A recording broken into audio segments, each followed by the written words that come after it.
Dağ dağlarımın bozkırlarında açar çiçek çiçek, çiçektir şehit.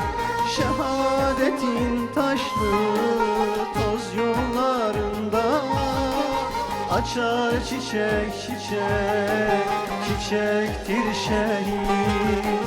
Şehadetin taşlı toz yollarında açar çiçek çiçek, çiçektir şehit.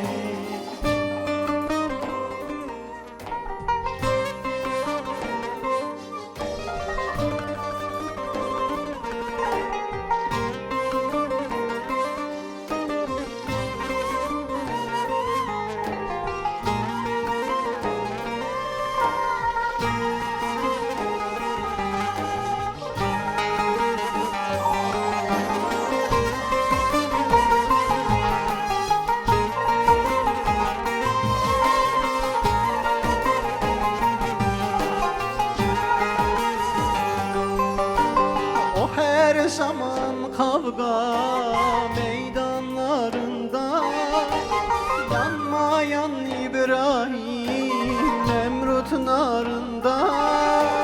Yaz bahar demedi kış aylarında açar çiçek çiçek, çiçektir şehit.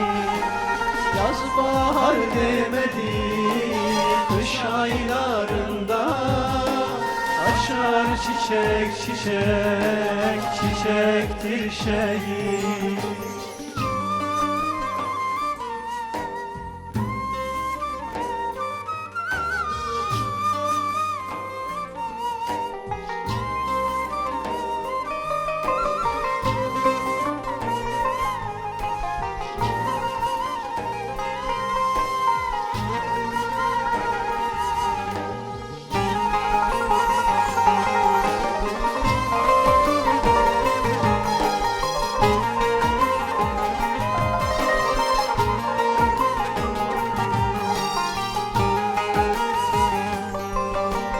Hüseyin'in susuz kaldı çölde, Zeynep'in feryatlar ettiği yerde.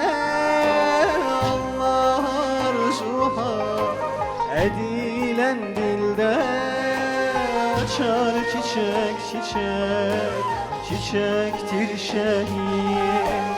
Allah arzuha edilen dilde açar çiçek çiçek, çiçektir şehit.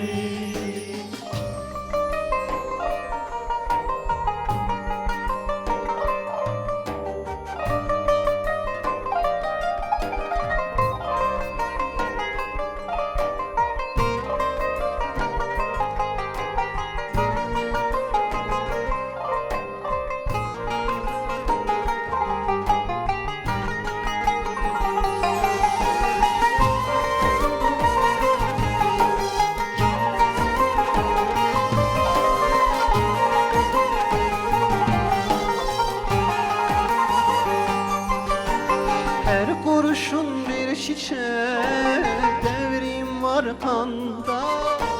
Şehitler ölmezler, müjde Kur'an'da. Mazlumlar ölünce kara toprakta açar çiçek çiçek, çiçektir şehit. Mazlumlar ölünce kara toprakta açar çiçek çiçek, çiçektir şehit.